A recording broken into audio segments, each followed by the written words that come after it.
Good morning, everyone. My name is Erna Sif Arnardóttir. I'm the director of the Reykjavík University Sleep Institute, and I'm very happy to be here today talking about sleep stages. So the learning objectives for today is how we define different sleep stages. We're going to look at their characteristics and their distribution across the night. So when we think about sleep stages, the overall classification is first of all into so-called REM sleep, or rapid eye movement sleep.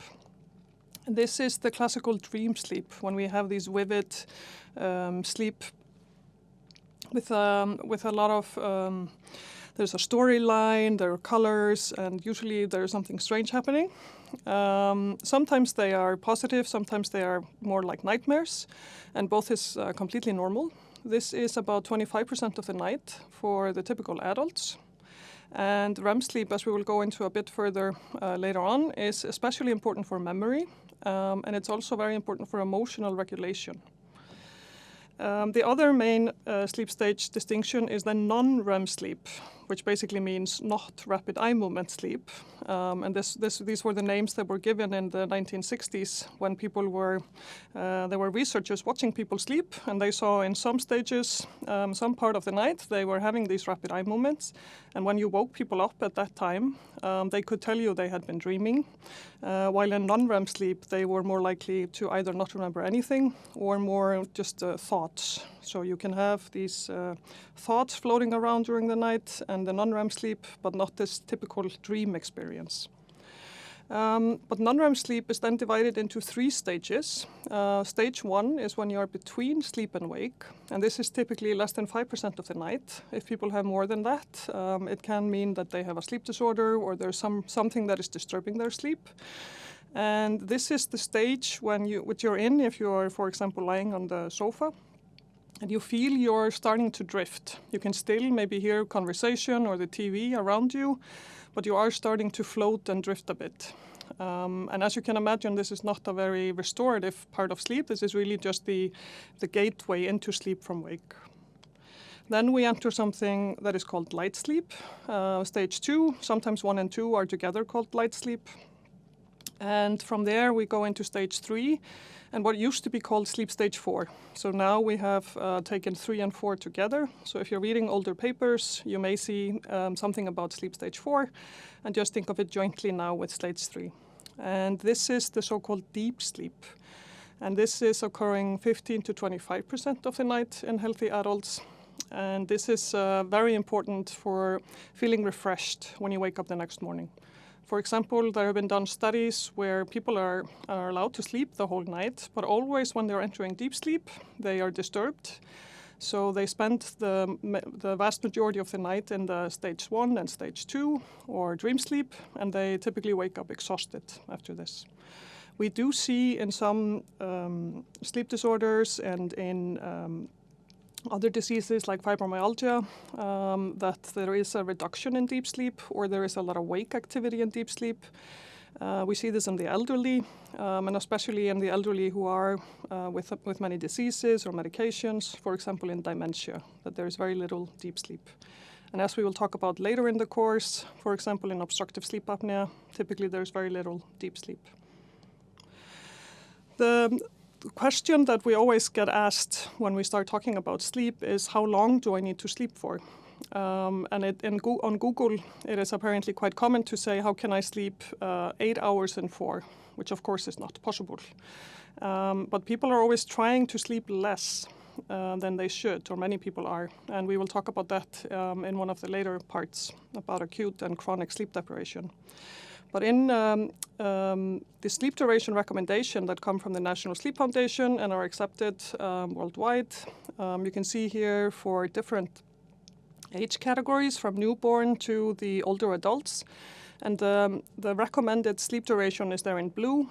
So in newborns, this is a very high. This is 2/3 of the day that they're sleeping, 14 to 17 hours.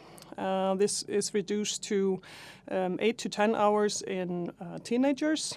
And actually only about half of them reach that sleep duration according to questionnaires. So this is quite problematic. In young adults and adults up until 65 years of age, it's 7 to 9 hours. And in the older adults, it's 7 to 8 hours. So what happens with the elderly is that it becomes more difficult to achieve this longer sleep duration anymore, and the sleep becomes more fragmented, and they are not really able anymore to sleep up to 9 hours. You also see the colors in the more light green blue. These are recommendations, sleep duration recommendations, which may be appropriate for some people. So there is this inter-individual differences that not all of us need exactly the same amount of sleep. And even if you think about the 7 to 9 hour recommendation, this is a quite broad range. So for some people, an average of 7 hours may be plenty, while others are more in the 8.5, or even 9 hour range. And when they sleep 7, they can still feel quite tired. And then with this, there are people who maybe only need 6 hours of sleep. And these are then kind of natural short sleepers, while the majority of people in society which sleep less than 7 hours, they are kidding themselves. So on weekdays, they are maybe sleeping 5 or 6 hours. This can be up to 1/4 of the general population.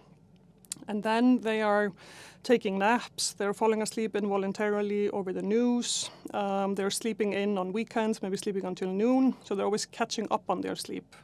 So the ones that are really the natural short sleepers, they say they cannot sleep any longer. So after 6 hours, they wake up, they don't need an alarm, they will not sleep longer on the weekend. And this is really how you can differentiate between those who need it and those who need more sleep and those who are actually fine as they are.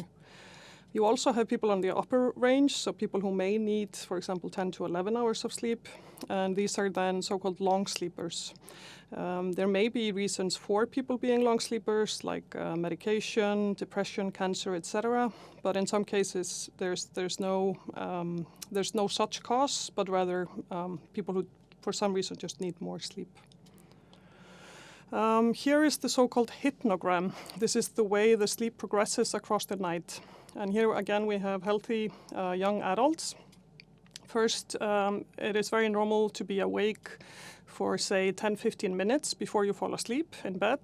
When people say to me, I can fall asleep whenever and wherever, it takes less than 1 minute for me to fall asleep, then you start thinking if there's something wrong, if these people have excessive daytime sleepiness. But if it takes more than half an hour on average, as we will get into in the insomnia part, then this is also not normal, that it on average takes you more than 30 minutes to fall asleep. But the typical adult, 5 minutes, 10, 15 minutes to fall asleep is very normal. And you can see this goes in cycles. So you go from awake to N1, which is sleep stage 1. Then from there you go to sleep stage 2, and there to deep sleep, N3.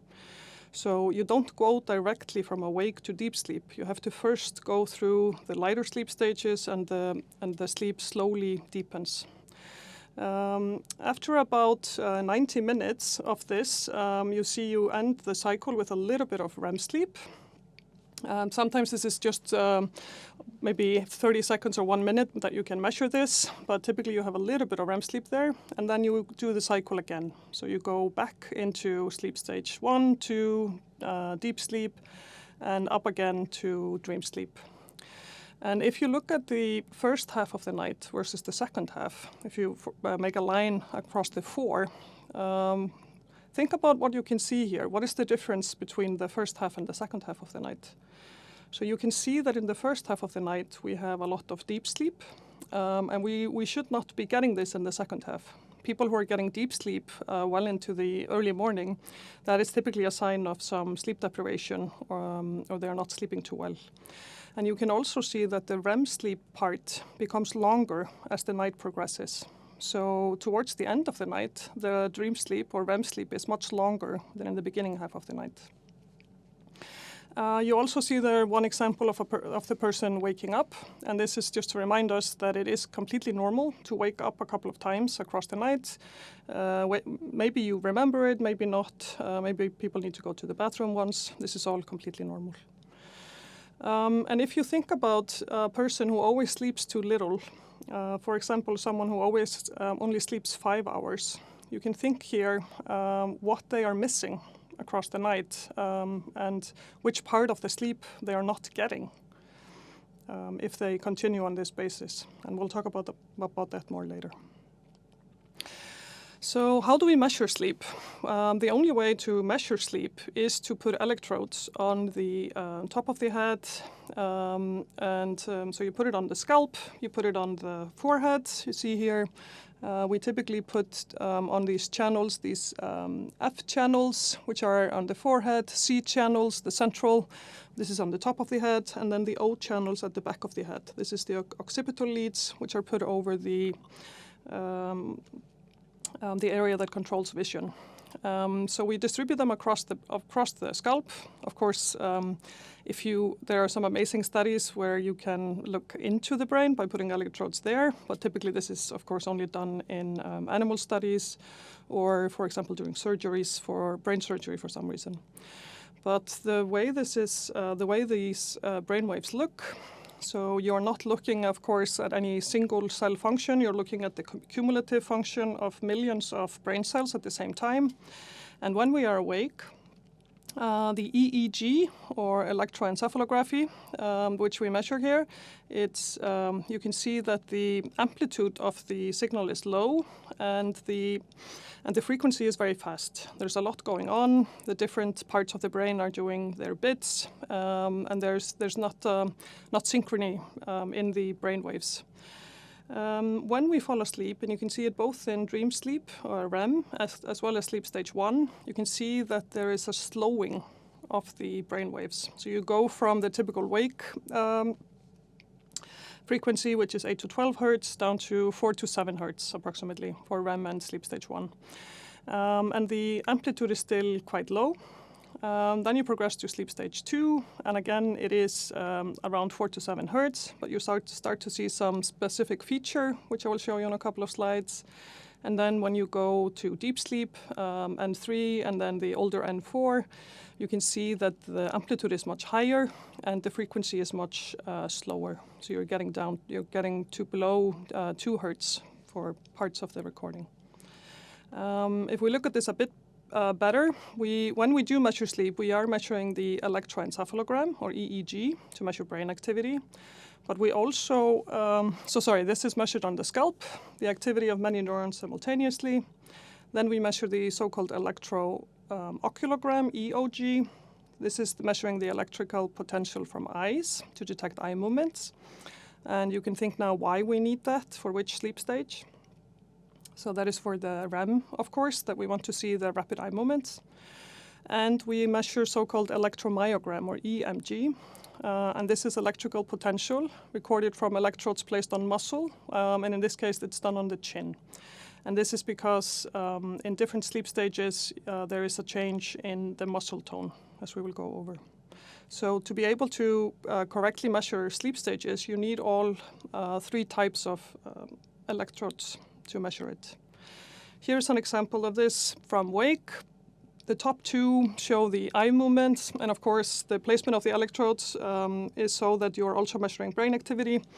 So the larger changes you see, those are the measurements of the eyes, while the more rapid background component, this is really measuring the brain waves themselves. Below that, we have the EMG, which is actually quite low there. You can see an EKG or heart rate on top of the measurement. And then we have the 6 different channels of EEG, or brain waves, which are measured then on these different places across the scalp. And there is a reference electrode behind the ear. And you can see here this so-called alpha rhythm. It's strongest in the O channels, measured over the visual cortex. And this is the kind of typical thing you see in wake when a person has their eye closed and is relaxing. Then we go to sleep stage 1, and there we actually start seeing these slow rolling eye movements. And you can see it kind of looks like a sine and cosine wave here in the eyes. And there's a slowing of the EEG, but we also get some wake activity there, so-called arousals, microarousals. It's not enough for people to remember being awake, but it is enough to disrupt the sleep. So I just wanted to give you a bit of a teaser here for the different sleep stages, how they look, and we will of course go more into this in practical sessions in part 2. Here is sleep stage 2. You still have the background rhythm, 4 to 7 hertz, but you start to get these features, so-called K-complex, where the brain waves, you can see it goes quick down and up again for the K-complex, and then the spindles, which are these fast rhythm for usually for about half a second. If we then look at sleep stage 3, you can start seeing these beautiful big waves, and you're also seeing them in the eyes, because it's actually quite clever when we assign the electrodes for the eyes. We put them on separate sides of the eyes. So when we're actually measuring eye movement, you will see that they go in separate directions. I'll show you this here. You can see here in REM, this rapid eye movement, that one of the electrodes is showing the movement going up and the other one going down. So you can really see them as a mirror of each other, and that you know that those are actual eye movements. You also see it here, like in sleep stage 1, that they are going against each other. While in sleep stage 3 and 4, which is now considered 3 as well, but it's just more deep waves, you can see that they're not mirroring each other in the EEG, in the eye movements. So then you know it's actually brain waves. And here you can see these beautiful movements where you have synchrony in the EEG. And what happens and what is the restorative part of the deep sleep is this simultaneous firing of the cells of the brain. And we believe this is what makes it so restorative. Here you have the REM sleep and the rapid eye movements there, and otherwise the EEG looks quite similar to light sleep, and with some characteristics from wake even. When we are in REM sleep, so the reason why we have dreaming and there are often quite strange dreams and even negative dreams in REM sleep, as you can see here, the prefrontal cortex, there is low activity in this region during REM sleep. So there's lack of organization and planning. As you can see, usually in dreams, they're often quite strange. The striate cortex has low activity in REM because there is no visual input. Our eyes are closed, of course, while the extrastriate cortex has high activity during REM. So this is really to reflect the visual hallucinations that we have during dreaming. If we then look at sleep and learning a bit, so sleep aids in the consolidation of long-term memories, and we know this from a number of studies that it is better to get a task and sleep rather than stay awake to learn that task. Sleep also aids in getting rid of memories we don't really need. For example, what did you eat last week on Monday for lunch? There's no reason to remember this, so it's also a way to get rid of that.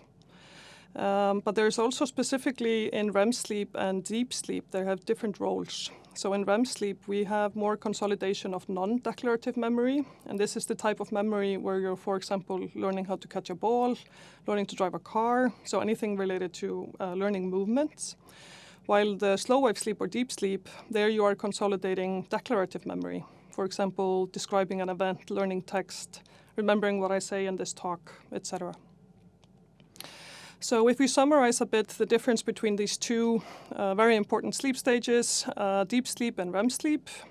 In deep sleep, we have EEG synchrony, and in REM sleep, we have more rapid, irregular EEG waves. In deep sleep, we actually have low to moderate EMG, while in REM sleep, this is the lowest you ever see during the recording. So what happens in REM is we have atonia in our muscles, in the skeletal muscles. We can, of course, breathe, and the involuntary muscles are active. And the reason is that if this would not be so that we are actively basically paralyzing our muscles, we would be acting out our dreams. And this will come later in the course where we talk about REM sleep disorder. And these people actually act out their dreams, which, as you can imagine, can cause them harm and their spouses harm, because you are then kicking and screaming and throwing out your arm during sleep. In deep sleep, we have absent or very low eye movements, while in REM sleep, we have these beautiful rapid eye movements. In deep sleep, we also have slow and regular heart rate and breathing. Everything is quite stable during deep sleep, while in REM sleep, it is more irregular. So, to finish this part, we have a small assignment. So consider your own sleep length. Are you sleeping within the recommendation for your age group?